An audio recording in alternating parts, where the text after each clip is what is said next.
ಬಂಧುಗಳೇ ನಮಸ್ಕಾರ, ಹೇಗಿದ್ರೆ ನೀವೆಲ್ಲರೂ? ನಾನು ಸುಬ್ರಹ್ಮಣ್ಯ ಎಸ್ ಹಂಡಿಗೆ. ಬಂಧುಗಳೇ, ಅಭಿವೃದ್ಧಿ ಅಂದರೆ ಏನು ಅಂತ ಇದೀಗ ಪ್ರಶ್ನೆ ಮಾಡುವಂತಾಗಿದೆ. ನಮ್ಮ ಜನಪ್ರತಿನಿಧಿಗಳು ಸದಾಕಾಲ ಭಾಷಣವನ್ನು ಮಾಡ್ತಿರ್ತಾರೆ. ನಾವು ವಿಪರೀತ ಅಭಿವೃದ್ಧಿಯನ್ನು ಹೊಂದ್ತಾ ಇದ್ದೇವೆ, ಇದು ವಿಕಸಿತ ಭಾರತ, ನಾವು GDPಯಲ್ಲಿ ಇಷ್ಟನೇ ರ್ಯಾಂಕಿಂಗ್ನಲ್ಲಿ ಇದ್ದೇವೆ, ಇಡೀ ಜಗತ್ತಿನಲ್ಲಿ ಆರ್ಥಿಕತೆಯಲ್ಲಿ ಇಂತಹ ಪ್ಲೇಸನ್ನು ಪಡೆದಿದ್ದೇವೆ, ಈ ರೀತಿಯಾಗಿ ಭಾಷಣವನ್ನು ಮಾಡ್ತಿರ್ತಾರೆ. ನಾವು ಕೂಡ ಸದಾಕಾಲ ಕೇಳಿಸ್ಕೊಳ್ತಾ ಇರ್ತೇವೆ, ನಾವು ಕೂಡ ಖುಷಿ ಪಡ್ತಾ ಇರ್ತೇವೆ, ನಮ್ಮ ಭಾರತ ವಿಪರೀತ ಅಭಿವೃದ್ಧಿಯನ್ನು ಹೊಂದ್ತಾ ಇದೆ ಅಂತ ಹೇಳಿ.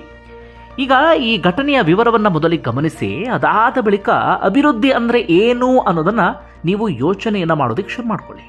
ಬಂಧುಗಳೇ, ಇವತ್ತು ನಾನು ಹೇಳೋದಕ್ಕೆ ಹೊರಟಿರೋದು ಇಂದೋರ್ ದುರಂತಕ್ಕೆ ಸಂಬಂಧಪಟ್ಟ ಹಾಗೆ. ಇಡೀ ದೇಶಾದ್ಯಂತ ಸಾಕಷ್ಟು ಚರ್ಚೆ ಆಗ್ತಾ ಇದೆ. ಇಲ್ಲಿನ ದುರಂತ ಏನಪ್ಪ ಅಂದರೆ, ಶುದ್ಧ ಕುಡಿಯುವ ನೀರು ಸಿಗದೆ ಕಲುಷಿತ ನೀರನ್ನು ಕುಡಿದು 14 ಮಂದಿ ಸಾವನ್ನಪ್ಪಿದ್ದಾರೆ, 200ಕ್ಕೂ ಅಧಿಕ ಮಂದಿ ಆಸ್ಪತ್ರೆಯಲ್ಲಿ ಚಿಕಿತ್ಸೆ ಪಡೆದಿದ್ದಾರೆ, ಸಾಕಷ್ಟು ಮಂದಿಯ ಸ್ಥಿತಿ ಗಂಭೀರ ಎನ್ನುವಂಥ ರೀತಿಯಲ್ಲಿದೆ. ಎಲ್ಲಾಗಿರೋದು ಇದು ದುರಂತ? ಇಡೀ ದೇಶದಲ್ಲಿ ಸ್ವಚ್ಛ ನಗರ ಅಂತ ಕರೆಸಿಕೊಳ್ಳುವಂಥ ಇಂದೋರ್ನಲ್ಲಿ. ಇಂದೋರ್ ಸ್ವಚ್ಛ ರ್ಯಾಂಕಿಂಗ್ನಲ್ಲಿ ಪ್ರಥಮ ರ್ಯಾಂಕಿಂಗ್ ಬರ್ತಾ ಇತ್ತು. ಹೀಗಾಗಿ ಅಲ್ಲಿ ಆಡಳಿತದಲ್ಲಿರುವಂಥ BJP ನಾಯಕರು ಬೆನ್ನು ತಟ್ಟಿಕೊಳ್ತಾ ಇದ್ರು. ನಮ್ಮ ಆಡಳಿತದ ಇಂದೋರ್ನಲ್ಲಿ ಸ್ವಚ್ಛತೆಯನ್ನು ನಾವು ಕಾಪಾಡಿಕೊಂಡಿದ್ದೇವೆ, ಸ್ವಚ್ಛ ನಗರಿ ರ್ಯಾಂಕಿಂಗ್ನಲ್ಲಿ ಪ್ರಥಮ ಸ್ಥಾನದಲ್ಲಿದೆ ಎನ್ನುವ ರೀತಿಯಲ್ಲಿ. ಈಗ ಈ ದುರ್ಘಟನೆಯ ಜವಾಬ್ದಾರಿಯನ್ನು ಅವರು ಹೊತ್ಕೊಳ್ತಾರಾ? ಈ ಪ್ರಶ್ನೆಯನ್ನು ನಾವು ಮಾಡಬೇಕಾಗಿದೆ. ಈಗ ಘಟನೆಯ ವಿವರವನ್ನು ಹಂತ ಹಂತವಾಗಿ ವಿವರಿಸ್ತಾ ಹೋಗ್ತೀನಿ. ಅದಕ್ಕೂ ಮುನ್ನ ಒಂದು ವಿಡಿಯೋ ವೈರಲ್ ಆಗಿತ್ತು, ನಿಮ್ಮಲ್ಲಿ ಒಂದಷ್ಟು ಮಂದಿ ಗಮನಿಸಿರಬಹುದು. ಇದೇ ಘಟನೆಗೆ ಸಂಬಂಧಪಟ್ಟ ಹಾಗೆ ಮಧ್ಯಪ್ರದೇಶದ ನಗರಾಭಿವೃದ್ಧಿ ಸಚಿವ ಕೈಲಾಶ್ ವಿಜಯವರ್ಗೀಯ ಅವರನ್ನು ಪತ್ರಕರ್ತರೊಬ್ಬರು ಪ್ರಶ್ನೆಯನ್ನ ಮಾಡ್ತಾರೆ. ಏನು ಸರ್, ಈ ರೀತಿಯಾಗಿ ದುರಂತ ಸಂಭವಿಸಿದೆ, ಜನ ಸಾವನ್ನಪ್ತಿದ್ದಾರೆ, ಅವನ್ನ ಕರ್ಕೊಂಡೋಗಿ ಆಸ್ಪತ್ರೆಗೆ ದಾಖಲಿಸಿದ್ರೆ ಅಲ್ಲಿ ಫ್ರೀಯಾಗಿ ಟ್ರೀಟ್ಮೆಂಟ್ ಕೂಡ ಕೊಡ್ತಾ ಇಲ್ಲ, ಅವ್ರಿಗೆ ಬೇರೆ ಆಲ್ಟರ್ನೇಟಿವ್ ನೀರಿನ ವ್ಯವಸ್ಥೆಯನ್ನು ಕೂಡ ಮಾಡಿಲ್ಲ, ಇವತ್ತಿಗೂ ಕೂಡ ಅದೇ ನೀರನ್ನು ಕುಡಿತಿದ್ದಾರೆ, ಇದಕ್ಕೆ ಯಾರು ಜವಾಬ್ದಾರಿ ಎನ್ನುವ ರೀತಿಯಲ್ಲಿ ಅವ್ರು ಪ್ರಶ್ನೆಯನ್ನು ಮಾಡ್ತಾರೆ. ಪ್ರಶ್ನೆ ಮಾಡಿದಂತಹ ಸಂದರ್ಭದಲ್ಲಿ ಸಚಿವರು ಹೇಗೆ ಉತ್ತರವನ್ನು ಕೊಟ್ಟರು, ಉಡಾಫಿಯ ಉತ್ತರ, ಆ ಉಡಾಫಿಯ ಉತ್ತರಕ್ಕೆ ಪತ್ರಕರ್ತರು ಹೇಗೆ ಚಳಿ ಬಿಡಿಸಿದ್ರು ಅನ್ನೋದನ್ನು ಕೂಡ ನೀವು ಮೊದಲಿಗೆ ಗಮನಿಸಿ. ಅದಾದ ಬಳಿಕ ಉಳಿದ ವಿಚಾರವನ್ನು ನೋಡ್ತಾ ಹೋಗೋಣ. बहुत सारे लोगों को अभी तक जो रिफंड की बात कही गई थी वो भी नहीं मिला कैलाश जी, और पीने के पानी की ठीक से व्यवस्था। छोड़ो यार, तुम फोकट प्रश्न मत पूछो। नहीं फोकट नहीं, ये तो मैं तो वहाँ होकर आया हूँ। क्या क्या क्या घंटा हो गया है तुम बात? कैलाश जी बात ठीक से कीजिए, नहीं शब्दों का चयन ठीक रखिए। कैलाश जी आप ढंग से बात नहीं कर रहे हैं। नहीं, आप ये क्या शब्द होता है कि घंटा घंटा क्या शब्द होता है? आप, मैं तो जाऊँगा, लहजा इनको सुधारने कहिए। इतने सीनियर मंत्री घंटा घंटा क्या बोलते रहते हैं? बात करने की तमीज नहीं है। हाँ और क्या? ಸಚಿವರ ಮಾತು ಹಾಗೆ ಪತ್ರಕರ್ತರು ಚಳಿ ಬಿಡಿಸಿದ್ದನ್ನು ಗಮನಿಸಿದ್ರಲ್ಲ. ಈ ಸಚಿವರು ಅಮಿತ್ ಶಾರಿಗೆ ಬಹಳ ಆತ್ಮೀಯರಾಗಿರುವಂಥವರು. ಮಧ್ಯಪ್ರದೇಶದ ನಗರಾಭಿವೃದ್ಧಿ ಸಚಿವರು, ಹಾಗೆ ಅವರ ವಿಧಾನಸಭಾ ಕ್ಷೇತ್ರದಲ್ಲೇ ಈ ದುರಂತ ಕೂಡ ಸಂಭವಿಸಿದ್ದು. ಈಗ ಅದನ್ನು ಸ್ವಲ್ಪ ಪಕ್ಕಕ್ಕಿಟ್ಟು ಈಗ ಘಟನೆಯ ವಿವರವನ್ನು ಗಮನಿಸ್ತಾ ಹೋಗೋಣ. ಎಂಥ ದುರಂತ ಇದು ಅಂತ ಹೇಳಿ. ಒಂದು ವೇಳೆ ಇನ್ಸಿಡೆಂಟ್ ನಡೆದಿದ್ದು ಮಧ್ಯಪ್ರದೇಶದ ಇಂದೋರ್ನ ಭಗೀರಥಪುರ ಎನ್ನುವಂಥ ಭಾಗದಲ್ಲಿ. ಆ ಭಗೀರಥಪುರದಲ್ಲಿ ಹೆಚ್ಚು ಕಡಿಮೆ ಒಂದು 15,000 ಜನ ವಾಸ ಮಾಡ್ತಾರೆ. ಹೆಚ್ಚು ಕಡಿಮೆ ಒಂದು 15 ದಿನಗಳ ಹಿಂದೆ ಅಲ್ಲಿ ಏನಾಗುತ್ತೆ ಅಂದರೆ, ನೀರಿನಲ್ಲಿ ಒಂದು ರೀತಿಯಲ್ಲಿ ಕೊಳಚೆ ರೀತಿಯಲ್ಲಿ ಕಾಣಿಸ್ತಾ ಇತ್ತು, ನೀರಿನಲ್ಲಿ ಸ್ಮೆಲ್ ಬರ್ತಾ ಇತ್ತು, ಆ ನೀರನ್ನು ಸೇವನೆ ಮಾಡೋದಕ್ಕೂ ಕೂಡ ಸಾಧ್ಯ ಆಗ್ತಾ ಇರಲಿಲ್ಲ. ಆ ನೀರನ್ನು ಪೂರೈಕೆ ಮಾಡ್ತಾ ಇದ್ದಿದ್ದು ಇಂದೋರ್ ಮುನ್ಸಿಪಲ್ ಕಾರ್ಪೊರೇಷನ್. ಹೀಗಾಗಿ ಜನ ಮುನ್ಸಿಪಲ್ ಕಾರ್ಪೊರೇಷನ್ ಅಧಿಕಾರಿಗಳಿಗೆ ಪ್ರಶ್ನೆ ಮಾಡೋದಕ್ಕೆ ಶುರು ಮಾಡ್ಕೊಳ್ತಾರೆ, ಸರ್ ಬರ್ತಿರುವ ನೀರು ಯಾಕೋ ಸಮಸ್ಯೆ ಆಗ್ತಿದೆ, ಆ ನೀರನ್ನು ಕುಡಿಯೋದಕ್ಕೆ ಸಾಧ್ಯ ಆಗ್ತಾ ಇಲ್ಲ, ವಿಪರೀತ ಸ್ಮೆಲ್ ಇದೆ, ಆ ನೀರನ್ನು ಕುಡಿದಾಗ ನಮಗೂ ಕೂಡ ಒಂದು ರೀತಿಯಲ್ಲಿ ವಾಮಿಟ್ ಬಂದ ರೀತಿಯಲ್ಲಿ ಆಗ್ತಿದೆ, ಅನಾರೋಗ್ಯ ಸಮಸ್ಯೆಯೂ ಕೂಡ ಕಾಣಿಸ್ಕೊಳ್ತಾ ಇದೆ ಅಂತ. ಆಗ ತಕ್ಷಣಕ್ಕೆ ಗೊತ್ತಾದಂಥ ಸಂಗತಿ ಏನಪ್ಪ ಅಂದರೆ, ಆ ಪೈಪ್ಲೈನ್ಗಳು ಏನಿತ್ತು, ನೀರನ್ನು ಪೂರೈಕೆ ಮಾಡ್ತಿದ್ದ ಪೈಪ್ಲೈನ್ಗಳು, ಅವುಗಳು ತುಂಬ ಹಳೆಯದಾಗಿದ್ವು.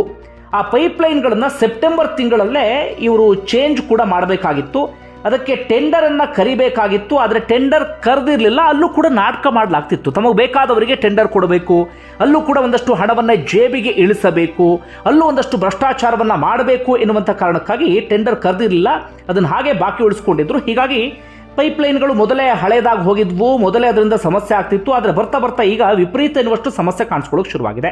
ಆ ಪೈಪ್ಲೈನ್ಗಳು ಒಡೆದು ಹೋಗಿಬಿಟ್ಟಿದ್ವು ತುಂಬ ಕಡೆಗಳಲ್ಲಿ, ತುಕ್ಕು ಹಿಡಿದ ಕಾರಣಕ್ಕಾಗಿ ಓಪನ್ ಆಗೋದಕ್ಕೂ ಕೂಡ ಶುರುವಾಗಿತ್ತು. ಏನಾಯಿತು ಅಂದರೆ, ಆ ಪೈಪ್ಲೈನ್ ಪಕ್ಕದಲ್ಲೇ, ಶುದ್ಧ ಕುಡಿಯುವ ನೀರನ್ನು ಪೂರೈಕೆ ಮಾಡುವಂಥ ಪೈಪ್ಲೈನ್ ಪಕ್ಕದಲ್ಲೇ ಈ ಚರಂಡಿ ನೀರು ಹೋಗುತ್ತಲ್ಲ, ಆ ಪೈಪ್ಲೈನ್ ಕೂಡ ಇತ್ತು. ಅಥವಾ ಶುದ್ಧ ಕುಡಿಯುವ ನೀರಿನ ಪೈಪ್ ಕೆಳಗಡೆಯೇ ಚರಂಡಿ ನೀರು ಕೂಡ ಹರಿದು ಹೋಗ್ತಾ ಇತ್ತು. ಯಾವಾಗ ಕುಡಿಯುವ ನೀರಿನ ಪೈಪ್ಲೈನಲ್ಲಿ ಒಡಕು ಕಾಣಿಸ್ಕೊಂಡಿದೆಯೋ ಅಥವಾ ಬಿರುಕು ಬಿಟ್ಟಿದೆಯೋ, ಈ ಚರಂಡಿ ನೀರು, ಒಂದಷ್ಟು ಕೆಮಿಕಲ್ ನೀರೆಲ್ಲವೂ ಕೂಡ ಕುಡಿಯುವ ನೀರಿನ ಜೊತೆಗೆ ಮಿಕ್ಸ್ ಆಗಿ ಬಿಟ್ಟಿದೆ. ಅದು ಸೀದಾ ಜನರ ಮನೆಯವರೆಗೂ ಕೂಡ ಹೋಗೋದಿಕ್ಕೆ ಶುರುವಾಗಿದೆ. ಜನಕ್ಕೆ ಗೊತ್ತಾಗಿಲ್ಲ, ಅದನ್ನು ತಗೊಂಡಿದ್ದಾರೆ, ಅವ್ರಿಗೆ ಬಿಟ್ಟರೆ ಆಲ್ಟರ್ನೇಟಿವ್ ವ್ಯವಸ್ಥೆಯೇ ಇಲ್ಲ. ಇಲ್ಲ ಅಂತಂದರೆ ಅಂಗಡಿಗೆ ಹೋಗಿ ದುಡ್ಡು ಕೊಟ್ಟು ನೀರನ್ನು ತರಬೇಕಾದಂಥ ಪರಿಸ್ಥಿತಿ. ಈ ಕಾರಣಕ್ಕಾಗಿ ಎಷ್ಟೋ ಜನರಿಗೆ ಅಂಥ ಸ್ಥಿತಿಯಲ್ಲಿ ಇರಲಿಲ್ಲ ಅವರು. ಹೀಗಾಗಿ ಏನು ನೀರು ಬರ್ತಾ ಇತ್ತು ಅದನ್ನೇ ಅವರು ಕುಡಿಯೋದಕ್ಕೆ ಶುರು ಮಾಡಿಕೊಂಡ್ರು. ಅದು ಸ್ಮೆಲ್ ಬರ್ತಾ ಇತ್ತು, ಒಂಥರ ಹಿಂಸೆ ಆಗ್ತಾ ಇತ್ತು. ಅವರು ಕೂಡ ಸಂಬಂಧಪಟ್ಟಂಥವ್ರಿಗೆ ಹೇಳ್ತಾ ಇದ್ರು, ಆದರೆ ಯಾರೂ ಕೂಡ ತಲೆ ಕೆಡಿಸ್ಕೊಂಡಿರಲಿಲ್ಲ. ಸಂಪೂರ್ಣವಾದಂಥ ಬೇಜವಾಬ್ದಾರಿತನ, ಅದಕ್ಕೆ ಸಂಬಂಧಪಟ್ಟಾಗ ಯಾರೂ ಕೂಡ ಗಮನವನ್ನು ಕೊಟ್ಟಿರಲಿಲ್ಲ. ಜನ ಕೂಡ ಕಂಪ್ಲೇಂಟ್ ಮಾಡಿ ಮಾಡಿ ಮಾಡಿ ಸಾಕಾಗಿ ಸುಮ್ಮನೆ ಆಗಿಬಿಟ್ಟಿದ್ರು. ಇನ್ನೇನು ಮಾಡೋದು, ಬೇರೆ ಆಯ್ಕೆ ಇಲ್ಲದ ಕಾರಣಕ್ಕಾಗಿ ಅದನ್ನೇ ಸೇವನೆ ಮಾಡ್ತಾಯಿದ್ರು, ಅದರಲ್ಲೇ ಅಡುಗೆ ಮಾಡ್ತಾಯಿದ್ರು. ಬರ್ತಾ ಬರ್ತಾ ಬರ್ತಾ ಬರ್ತಾ ಒಂದೊಂದೇ ಸಾವಾಗೋದಕ್ಕೆ ಶುರುವಾಗುತ್ತೆ. ಅದೀಗ ಎಲ್ಲಿಯವರೆಗೆ ಬಂತು ಅಂದರೆ ಶುದ್ಧ ಕುಡಿಯುವ ನೀರು ಸಿಗದೆ ಕಲುಷಿತ ನೀರನ್ನು ಕುಡಿದು 14 ಮಂದಿ ಸಾವನ್ನಪ್ಪಿದ್ದಾರೆ. ಸಾವಿನ ಸಂಖ್ಯೆ ಇನ್ನಷ್ಟು ಜಾಸ್ತಿ ಆಗುವಂಥ ಎಲ್ಲ ಸಾಧ್ಯತೆಯೂ ಕೂಡ ಇದೆ. ಆರಂಭದ 2-3 ಸಾವುಗಳಿಗೆ ಯಾರೂ ಕೂಡ ತಲೆ ಕೆಡಿಸ್ಕೊಳ್ಳಿಲ್ಲ. ಯಾವಾಗ ಸಾವಿನ ಸಂಖ್ಯೆ 5 ದಾಟ್ತೋ ಸಚಿವರು ಓಡೋಡಿ ಬಂದರು, ಮುನ್ಸಿಪಲ್ ಕಾರ್ಪೊರೇಷನ್ನರು ಓಡೋಡಿ ಬಂದರು. ಆ ಭಾಗದ BJP ಸರ್ಕಾರದ ಮಧ್ಯಪ್ರದೇಶದ ಮುಖ್ಯಮಂತ್ರಿ ಏನಿದ್ದಾರೆ ಅವರು ಕೂಡ ಪ್ರತಿಕ್ರಿಯೆಯನ್ನು ಕೊಡೋದಕ್ಕೆ ಶುರು ಮಾಡಿಕೊಂಡ್ರು. ಎಲ್ಲರೂ ಕೂಡ ಪ್ಯಾನಿಕ್ ಆಗಿಬಿಟ್ರು. ಎಲ್ಲರೂ ಕೂಡ ಅಯ್ಯೋ ಏನೋ ಆಗ್ತಿದೆ ಎನ್ನುವ ರೀತಿಯಲ್ಲಿ ನೋಡೋದಕ್ಕೆ ಶುರು ಮಾಡಿಕೊಂಡ್ರು. ಆರಂಭದಲ್ಲಿ ಜನ ಹೇಳಿದ್ರೂ ತಲೆ ಕೆಡಿಸ್ಕೊಂಡಿಲ್ಲ, 1-2 ಸಾವಿಗೂ ಕೂಡ ತಲೆ ಕೆಡಿಸ್ಕೊಂಡಿರಲಿಲ್ಲ. ಈಗ 14 ಸಾವುಗಳಲ್ಲಿ 1 ಸಾವಂತೂ ಎಲ್ಲರ ಕರುಳು ಹಿಂಡ್ತಾ ಇದೆ. 6 ತಿಂಗಳ ಕಂದಮ್ಮ, 6-7 ತಿಂಗಳು ಕಂದಮ್ಮ ಹಾಲು ಕುಡಿಸೋದಕ್ಕೇನೋ ಶುರು ಮಾಡ್ಕೊಂಡಿದ್ರಂತೆ. ಅದಕ್ಕೆ ನೀರನ್ನು ಮಿಕ್ಸ್ ಮಾಡಿಕೊಟ್ಟಿದ್ದಾರೆ. ಆ ಹಾಲನ್ನು ಕುಡಿದು ಆ ಮಗು ಸಾವನ್ನಪ್ಪಿದೆ. 10 ವರ್ಷದ ನಂತರ ಹುಟ್ಟಿದ ಮಗುವಂತೆ. 10 ವರ್ಷದಿಂದ ಮಗು ಇಲ್ಲ ಅಂತಿದ್ರು. 10 ವರ್ಷದ ಬಳಿಕ ಮಗು ಹುಟ್ಟಿತ್ತು. ಆ ಮಗು ಇದೀಗ ಕಲುಷಿತ ನೀರನ್ನು ಕುಡಿದು ಸಾವನ್ನಪ್ಪುವಂಥ ಪರಿಸ್ಥಿತಿ ಎದುರಾಗಿ ಬಿಟ್ಟಿದೆ. ಹೆಚ್ಚು ಕಡಿಮೆ 2500ಕ್ಕೂ ಅಧಿಕ ಮಂದಿ ಮೇಲೆ ಇದು ಎಫೆಕ್ಟ್ ಆಗಿದೆ. ಒಂದಷ್ಟು ಜನ ಆಸ್ಪತ್ರೆಗೆ ದಾಖಲಾಗಿ ಹೊರಗಡೆ ಬಂದಿದ್ದಾರೆ. ಆದರೆ ಈಗಲೂ ಕೂಡ ಸರಿಯಾದ್ವಿ ಎನ್ನುವ ರೀತಿಯಲ್ಲಿಲ್ಲ. ಇನ್ನು ತುಂಬ ಜನರ ಸ್ಥಿತಿ ಗಂಭೀರ ಎನ್ನುವಂಥ ರೀತಿಯಲ್ಲಿದೆ. ಬಂಧುಗಳೇ, ನೀವು ಯೋಚನೆ ಮಾಡಿ, ವಿಕಸಿತ ಭಾರತ ಅಂತೀವಿ, ಜನ ಶುದ್ಧ ಕುಡಿಯುವ ನೀರು ಸಿಗದೆ ಸಾವನ್ನಪ್ತಾರೆ ಅಂದರೆ ನೀವು ಏನು ಹೇಳಬೇಕು ಹೇಳಿ?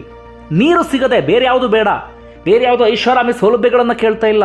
ಇನ್ನೇನು ನಮಗೆ ಅದು ಬೇಕು ಇದು ಬೇಕು, ನಮಗೆ ಸ್ವರ್ಗವನ್ನೇ ಧರೆಗಿಳಿಸಿ ಅಂತ ಕೇಳ್ತಾ ಇಲ್ಲ. ತೀರಾ ಬೇಸಿಕ್ ಏನು ಮನುಷ್ಯನಿಗೆ ಸಿಗಬೇಕಾಗಿದ್ದು ಆಹಾರ, ನೀರು, ಗಾಳಿ. ಅದರಲ್ಲಿ ನ್ಯಾಚುರಲ್ ಆಗಿ ಸಿಗುವಂಥದ್ದು ಏನು? ನೀರು. ಆ ನೀರು ಕೂಡ ಇದೀಗ ಶುದ್ಧವಾಗಿ ಸಿಗದೆ, ಆ ಶುದ್ಧ ನೀರನ್ನು ಅಲ್ಲಿಯ ಸ್ಥಳೀಯ ಆಡಳಿತ ಪೂರೈಕೆಯನ್ನು ಮಾಡದೆ ಜನರ ಸಾವಿಗೆ ಕಾರಣ ಆಗಿದೆ. ನಾವು ಯಾರನ್ನು ದೂರಬೇಕಿದಕ್ಕೀಗ? ಯಾರ ನಿರ್ಲಕ್ಷ್ಯ ಇದು? ಯಾರ ಬೇಜವಾಬ್ದಾರಿತನ ಇದು? ಆ ನೀರನ್ನು ಸಚಿವರು ಕುಡಿತಾರಾ? ಸಚಿವರು ಮಕ್ಕಳು ಕುಡಿತಾರಾ? ಅಥವಾ ಅಧಿಕಾರಿಗಳು ಕುಡಿತಾರಾ? ಇಲ್ಲ, ಅವ್ರು ಯಾರು ಆ ನೀರು ಕುಡಿಯೋದಿಲ್ಲ. ಕುಡಿಯೋದು ಯಾರು ಹೇಳಿ? ಅವರಿಗೆ ಓಟ್ ಹಾಕದಂಥವ್ರು ಜನಸಾಮಾನ್ಯರು. ಹೀಗಾಗಿ ತಲೆ ಕೆಡಿಸ್ಕೊಳ್ಳೋದಿಲ್ಲ. ಅವ್ರು ಸಾಯ್ಲಿ, ಅವ್ರ ಕುಟುಂಬ ಏನಾದರೂ ಆಗಲಿ ಅನ್ನುವಂಥ ಮನಸ್ಥಿತಿ ಇದೆ. ಯಾವುದೋ ಒಂದು ರಾಜ್ಯಕ್ಕೆ ಸೀಮಿತ ಆಗಿಲ್ಲ, ಇಡೀ ದೇಶಾದ್ಯಂತ ಬೇರೆ ಬೇರೆ ಕಡೆಗಳಲ್ಲಿ ಇದೇ ಪರಿಸ್ಥಿತಿ ಇದೆ. ಅದನ್ನು ನಾವು ಭಾಷಣ ಮಾಡ್ತಿರ್ತೀವಿ, ನಾವು ಅಭಿವೃದ್ಧಿಯನ್ನು ಹೊಂದಿದ್ದೇವೆ, ನಮ್ಮ GDP ಅಲ್ಲಿಗೆ ಹೋಗಿದೆ, ಇಲ್ಲಿಗೆ ಹೋಗಿದೆ, ನಾವು ಆರ್ಥಿಕತೆಯಲ್ಲಿ ಇಂತಹ ಸ್ಥಾನದಲ್ಲಿ ಇದ್ದೇವೆ ಅಂತ ಹೇಳಿ. ಬಂಧುಗಳೇ, ನಿಜವಾದಂಥ ಅಭಿವೃದ್ಧಿ ಅಂದರೆ ಯಾವುದು ಗೊತ್ತಾ? ಜನಸಾಮಾನ್ಯರ ಬದುಕನ್ನು ಹಸನಾಗಿಸುವುದು, ಜನಸಾಮಾನ್ಯರಿಗೆ ಬೇಕಾದಂಥ ಮೂಲಭೂತ ಸೌಕರ್ಯಗಳನ್ನು ಒದಗಿಸುವುದು. ನಮ್ಮಲ್ಲಿ ಅದಾಗ್ತಾ ಇಲ್ಲ. ನಮ್ಮಲ್ಲಿ ಒಳ್ಳೊಳ್ಳೆ ಸ್ಕೂಲ್ಸ್ಗಳಿದ್ದಾವ? ಇಲ್ಲವೇ ಇಲ್ಲ. ಒಳ್ಳೊಳ್ಳೆ ಆಸ್ಪತ್ರೆಗಳಿದ್ದಾವ? ಇಲ್ಲವೇ ಇಲ್ಲ. ಅವೆರಡು ಬೇಸಿಕ್ ಆಗಿ ಸಿಗಬೇಕಾಗಿದ್ದು. ಇನ್ನೊಂದು ಕಡೆಯಿಂದ ಮೂಲಭೂತ ಸೌಕರ್ಯಗಳು, ನೀರಿನಿಂದ ಸೇರಿದಂತೆ ಬೇರೆ ಬೇರೆ ಮೂಲಭೂತ ಸೌಕರ್ಯಗಳು ಸರಿಯಾದ ರೀತಿಯಲ್ಲಿ ಜನರಿಗೆ ಸಿಗ್ತಾ ಇದ್ದಾವ? ಇಲ್ಲ. ಆ ಕಡೆ ನೋಡಿದ್ರೆ ಇದು ಯಾವುದು ಜನಕ್ಕೆ ಸಿಗ್ತಾ ಇಲ್ಲ. ಇನ್ನೊಂದು ಕಡೆಯಿಂದ ನೋಡಿದ್ರೆ ನಮ್ಮ GDP ಜಾಸ್ತಿ ಆಗ್ತಿದೆಯಂತೆ. ನಾವು ಆರ್ಥಿಕತೆಯಲ್ಲಿ 3ನೇನೋ 4ನೇನೋ 5ನೇನೋ ಸ್ಥಾನಕ್ಕೆ ಬಂದಿದ್ದೇವಂತೆ. ಇಡೀ ಜಗತ್ತು ನಮ್ಮ ಕಡೆಗೆ ತಿರುಗಿ ನೋಡ್ತಾ ಇದೆಯಂತೆ. ಇದು ವಿಕಸಿತ ಭಾರತವಂತೆ, ಅಭಿವೃದ್ಧಿ ಹೊಂದಿರುವಂಥ ಭಾರತ ಅಂತೆ. ಯಾವುದು ನಿಜವಾಗ್ಲೂ ಇದು ಅಭಿವೃದ್ಧಿನ? ನಗರೀಕರಣ ಅಭಿವೃದ್ಧಿನ? ಕಾರ್ಖಾನೆಗಳ ಸಂಖ್ಯೆ ಜಾಸ್ತಿ ಆಗೋದು ಅಭಿವೃದ್ಧಿನ? ಅಥವಾ ಇನ್ಯಾವುದೋ ಪ್ರೊಡಕ್ಷನ್ ಜಾಸ್ತಿ ಆಗ್ತಿದೆ ಅನ್ನೋದು ಅದು ಅಭಿವೃದ್ಧಿನ? ಅಲ್ಲ. ಜನರಿಗೆ ಬೇಸಿಕ್ ಆಗಬೇಕಾದ್ದು ಸಿಕ್ಕಾಗ, ಜನರ ಬದುಕನ್ನು ಉತ್ತಮಗೊಳಿಸಿದಾಗ ಅದನ್ನು ನಾವು ಅಭಿವೃದ್ಧಿ ಅಂತ ಕರಿತೀವಿ. ಆದರೆ ಆ ಅಭಿವೃದ್ಧಿ ನಮ್ಮಲ್ಲಿ ಆಗ್ತಿದೆಯಾ? ಇಲ್ಲವೇ ಇಲ್ಲ. ನೋಡಿ, ನೀರು ಸಿಗದೆ ಜನ ಸಾವನ್ನಪ್ತಿದ್ದಾರೆ ಅಂದರೆ ಎಂಥ ದುರಂತ. ಇದ್ರ ಬಗ್ಗೆ ವಿಪರೀತ ಚರ್ಚೆ ಆಗಬೇಕಾಗಿತ್ತು, ಆದರೆ ಯಾಕೋ ಏನೋ ಗೊತ್ತಿಲ್ಲ, ಜನ ಚರ್ಚೆ ಮಾಡ್ತಾ ಇಲ್ಲ. ನಾವು ಇದ್ರ ಬಗ್ಗೆ ಮಾತಾಡದೆ ದೂರದ ಟ್ರಂಪ್ ಬಗ್ಗೆ, ದೂರದ ಇಸ್ರೇಲ್ ಬಗ್ಗೆ ಮಾತಾಡಿ ಏನು ಪ್ರಯೋಜನ ಹೇಳಿ? ಇಂಥದ್ರ ಬಗ್ಗೆ ನಾವು ಮಾತಾಡಬೇಕು, ಇಂಥದ್ರ ಬಗ್ಗೆ ನಾವು ಪ್ರಶ್ನೆಯನ್ನು ಮಾಡಲೇಬೇಕಾಗತ್ತೆ. ಬಂಧುಗಳೇ, ಒಟ್ಟಾರೆ ಏನಂತೀರಿ ಕಮೆಂಟ್ ಬಾಕ್ಸಲ್ಲಿ ಮೆನ್ಷನ್ ಮಾಡಿ. ಧನ್ಯವಾದ ವಿಡಿಯೋ ನೋಡಿದ್ದಕ್ಕಾಗಿ.